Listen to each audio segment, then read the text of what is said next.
1.21 gigawatts, Marty. My last Claude code request should have taken 1.21 gigawatts of energy and probably eaten like half my token quota for the week. But it didn't, because we use jCodeMunch-MCP, and rather than just claiming that it works and showing you little screenshots of tables and stuff, you're going to watch it work. I got 3 hours worth of work condensed into this one little video, and we barely use any tokens at all, despite the fact we're using Opus 4.7 on high effort mode. You heard me. Hey everybody, it's time for AI Tips with Jay! So go ahead and pop in Claude here, get Claude running. Now you're going to see where there's over a 400 line prompt that I'm sending in here, and what this does is it describes the PRD, the product requirement document that I want Claude to make. We always work from a PRD. That's kind of proprietary. Those of you who are license holders, if you really want to see it, drop me a line. We'll see. You can see the end of it here with the final directive. The directives at the end here are pretty much the most important part of the PRD. I'm going to show you the PRD that it actually generates, and that we'll be working from. You see we're starting here at about 6:18 in the PM of evening at night. And you also see that about 22% of my all models quota has been used for the week. It refreshes again pretty quick here. We're going to run out of the short-term quota before we won't run out of it, but we're going to refresh in 11 minutes, so that one won't mean much. But keep an eye on the all models here, which is at 22%. You're going to be pretty amazed at how little of our quota we use here.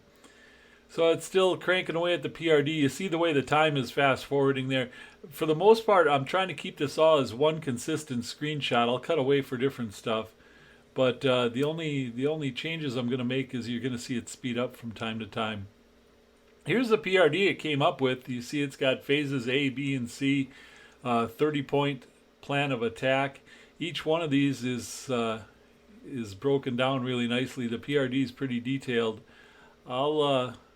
I'll make sure and include this. I hope I didn't delete it already. If I didn't delete it already, I'll make sure and include this in the description so that you guys can take a look at it. And what I'm going to do here is tell Claude to save this. This is actually kind of sped up my typing here. I get a lot of complaints from people. Hey, how come you use AI to respond to me? It's because between the Parkinson's and the arthritis, Parkinson's, you can't stop moving. Arthritis, it hurts to move. Typing is just, it's an ordeal. And you saw that there. That was actually sped up. That probably took me the better part of 5 minutes to type just that much. But for those of you who complain about the AI thing, that's why I use it. So up yours. Anyway, not up yours if you're on my side, but if you're a douche nozzle, then yeah, up yours. Here I just tell it to go ahead and let's get started on the to-do.md file. And it's starting phase A as it says here. Now you can see by the clock ticking by, I've fast forwarded this bad boy again. Also down at the bottom of the screen you see we're about 13% of our context window here.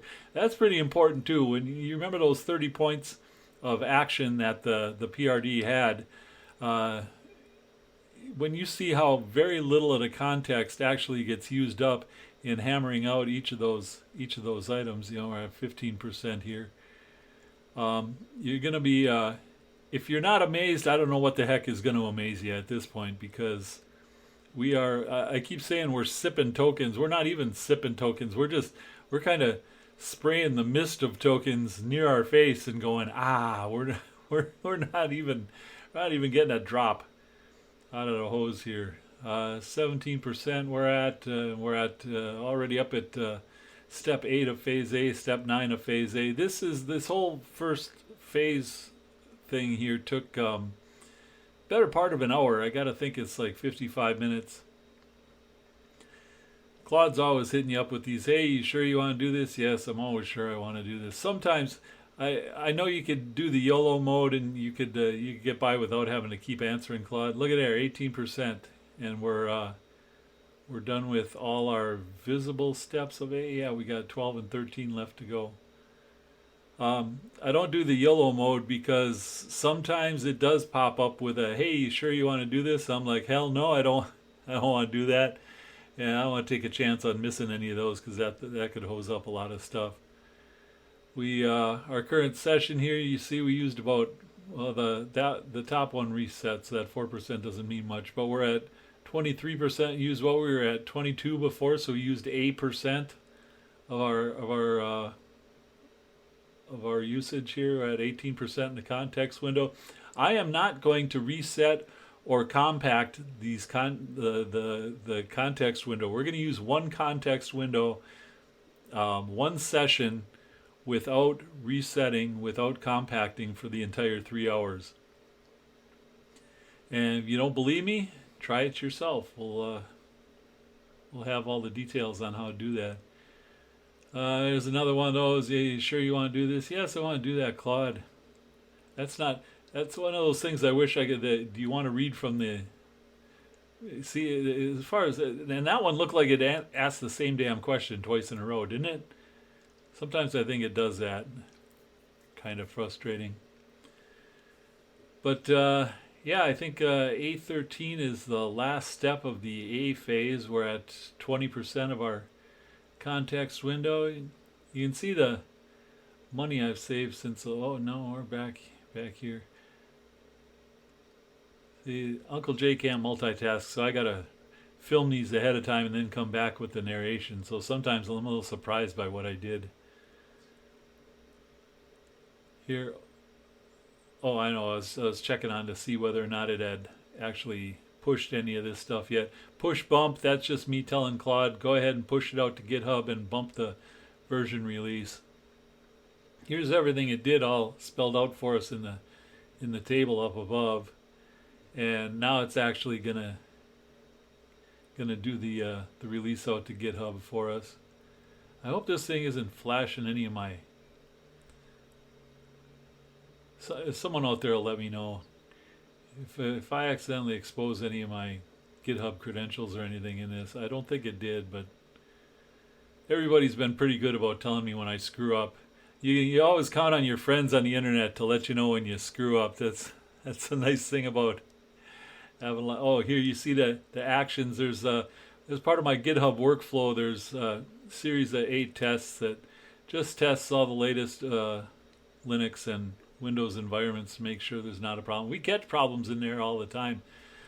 Prior to that, prior to any release even going out to GitHub, we run a gamut of tests. jCodeMunch actually runs close to 4,000 tests now every time we do a new release. So we take a lot of caution in trying to make sure we're delivering a quality product to you out there and not hosing up your release.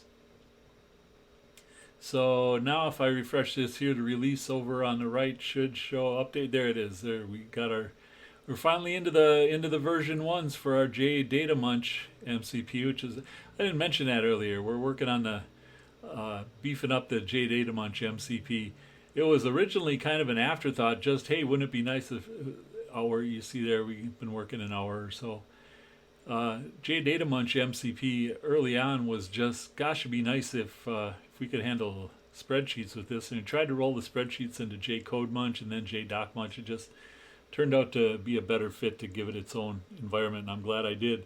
It's becoming a really robust product with this rollout too. And you see all the stuff that's X'd out here in phases 8, 2, and 3. This is all the stuff that got accomplished, all the code that got written. There's thousands of lines of code that just got written over the past hour.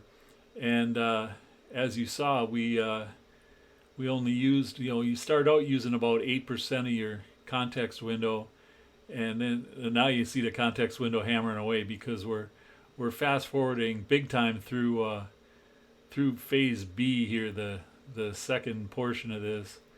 But even so, you got to figure at this point we're an hour and a half, 2 hours into the process. Phase B is done. It got phase B and phase C done. Okay, here you see me painfully typing again. And what I'm doing here is telling it, okay, you got got B and C done. Look at there. I'm telling Claude, look, you got all this stuff done. you wrote the PRD, you worked for hours, you did all the phases and steps, all the testing, the deployment, and everything else, and we're only at 37% of our total used context window. Nobody's going to believe me that we didn't surreptitiously compact this thing when nobody was looking. So I'm going to ask Claude to go back and do a real granular exploration of the work it did, how it did it, how many tokens it used, how many resources it saved in the process here. And again, the only reason I'm letting you watch the painful typing here is I really want to make a point of letting people know who complain, you didn't type back to me. This is why. Some people say, why don't you just use WhisperFlow instead of AI? WhisperFlow is AI, you dorks. WhisperFlow leans on AI heavy. It corrects your mistakes. It goes back and takes out all your redundancies. If you got any double negatives, it fixes those and everything. So it's still AI. And I do go back over all the AI generated responses and try and make them as me as possible. I have a second AI bot in ChatGPT that's like, hey, look at this thing the other robot wrote and make it sound less robot and more Gravelle. So that's what that does. Anyway, I'm done. I'm going to get off my why I use AI soapbox. Maybe I'll make a short clip of this that I can just shove down the throats of anybody who keeps complaining about it. Just grinds my gears, that's all. Okay, Gravelle, you did plenty of typing here. This is one of those I should have probably figured, point made, Gravelle. Go ahead and fast forward. Everybody knows what you're talking about. But those of you who want to know, this is the process. Okay, so yeah, I'm telling it there, and make sure we didn't, because sometimes Claude Code compacts stuff when you're not looking. But it's real easy to spot because I got even though the video is all fast forwarded for you here, you'd see it. It pops up red. It takes a long time, and it's just not there. So, yeah, 37% for the whole deal over the course of 3 hours. You figure we're using about 12% of our context window per hour. I keep saying contacts. Using about 12% of our context window per hour on a big project like this. And again, it's Opus 4.7 and it was in high effort mode. Now I do have instructions in there that if you don't have to use high effort mode, go ahead and shift back down in a lower gear. That's kind of built into jCodeMunch. And it goes the other way too. If you absolutely have to use high effort mode and you're not in it, I give jCodeMunch gives Claude the authority to do that too. So we're always getting the best possible product for the fewest possible tokens. That's kind of the overall thing here. Why is this taking so long to think? Oh, you know what? I was going to fast forward this earlier. I'm going to fast forward it now for you. All right, and there is the synopsis of everything that went on over the past 3 hours as described by Claude. Claude's got no reason to lie to me about Claude. I don't think Claude's gonna lie, but I mean, if you don't believe me, like I said, Claude I think it even printed out the instructions for how to do this yourself at the end. So you can do that. But yeah, we're sipping tokens, boys and girls. We are not eating up the resources, and I don't know how else to prove it. I mean, you sat on my shoulder for an entire 3 hours here, and you watched it happen. There's still going to be people out there who are like, this is crap. You're editing this. You're fixing that. But I mean, there's people out there on LinkedIn and MCP websites and everything else that are going over this thing with a fine-tooth comb, and sometimes they're like, yeah, it looks like this was a little generous in your benchmarks here and there, but those kind of criticisms I'll live up to. I'll take my lumps on that. But people who insist this is just made up stuff, or that any other program out there is just as good as, I think they're full of crap. And hopefully this proves it. This is your Jay proving people full of crap video with me all dressed up like Doc Brown. Went to a lot of effort to get the costume and everything. So I hope you appreciate it. Anyway, kids, if you have any further questions, you can always write to your Uncle Jay here. Email address is at the end of every video. And you know what? I have been asking people to like, subscribe, and share, but by God, I'm going to start asking like, subscribe, and share, because apparently that's something you say on YouTube. So I'm saying it. AI Tips with Jay! Hooray! AI Tips with Jay! AI Tips with Jay!